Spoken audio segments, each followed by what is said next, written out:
Bonjour à tous et bienvenue sur cette nouvelle vidéo consacrée donc à la démonstration de l'utilisation du plugin Fil d'Ariane pour PowerPoint du site -w777. On avait vu donc dans les vidéos précédentes comment installer ce petit plugin là qu'on retrouve dans l'onglet complément. On avait vu donc comment créer en fait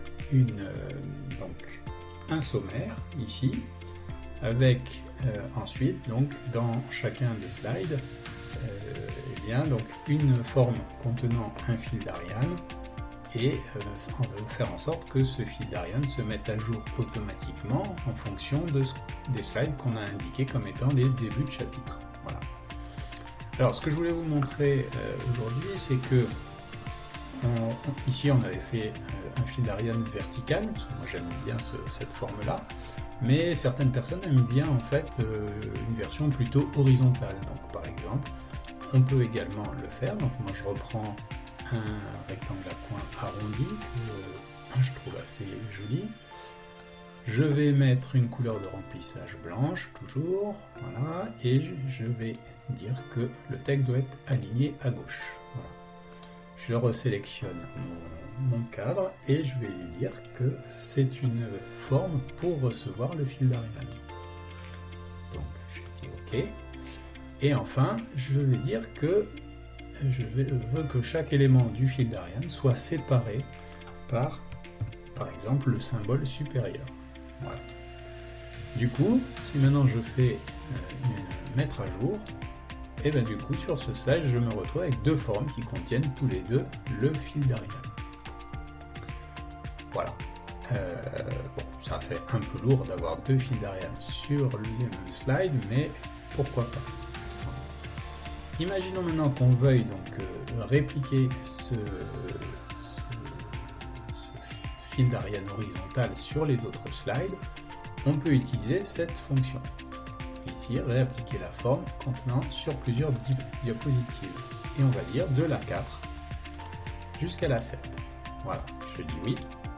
Ah, et ça ne se fait pas. Alors pourquoi ça ne se fait pas? Tout simplement parce que cette fonction, en fait, pour éviter de dupliquer inutilement plusieurs fils d'Ariane, elle ne va pas le refaire sur les slides qui ont déjà un fil d'Ariane. Alors, du coup, pour faire la démonstration, je vais aller ici, je vais supprimer celui-ci. Je reviens sur le slide où j'ai mon fil d'Ariane horizontal. Je refais la fonctionnalité pour appliquer du 4 au 7. Et là, on voit qu'effectivement, cette fois-ci, ça a bien été appliqué sur le 5 parce qu'il n'avait pas déjà de fil d'Ariane. Voilà. Donc ça, c'est une petite sécurité pour éviter d'empiler des fils d'Ariane les uns au-dessus des autres sans qu'on s'en rende compte. Voilà.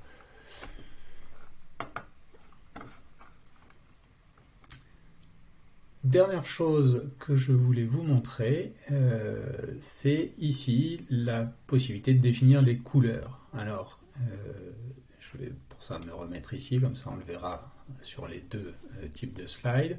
Donc, par défaut, il y a une espèce de couleur bleue pour le dessus et gris pour derrière, mais ces couleurs peuvent être modifiées. Il suffit ici d'indiquer donc le numéro du code couleur. Donc si vous n'êtes pas habitué, donc en fait c'est un code hexadécimal, donc les deux premiers chiffres correspondent au rouge, les deux deuxièmes au bleu et les deux suivants au vert. Donc si par exemple je mets FF0000, eh bien ça va être une couleur rouge. Voilà, je laisse pour l'instant le deuxième, et si maintenant je fais rafraîchir, on voit que le fil d'Ariane est devenu rouge. Voilà, tout simplement. Si vous ne connaissez pas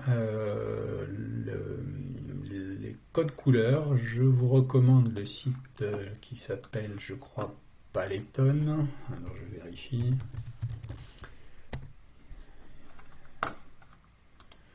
C'est ça. Ah, il y avait 2 T. Paletton avec 2 T. Et du coup, ici, vous pouvez modifier comme vous le souhaitez les couleurs, choisir des couleurs. Et ensuite, donc en faisant alors Où est-ce que c'est qu'on obtient les couleurs? Je ne sais plus. Enfin bon, je vous laisserai... ah voilà, c'est ici. Ici, on a l'indication du code couleur. Donc si par exemple, mettons que je voulais en avoir un qui soit plutôt violet, voilà, je vais ici, je fais copier. Hop, je reviens dans PowerPoint. Je vais modifier ici mon code. Alors laissez bien le dièse devant. Hop, voilà, ok, ok. Et je fais rafraîchir. Et je suis passé en violet. Voilà, j'espère que ces vidéos de présentation du plugin Fildarian pour PowerPoint vous ont plu. Et je vous dis à bientôt.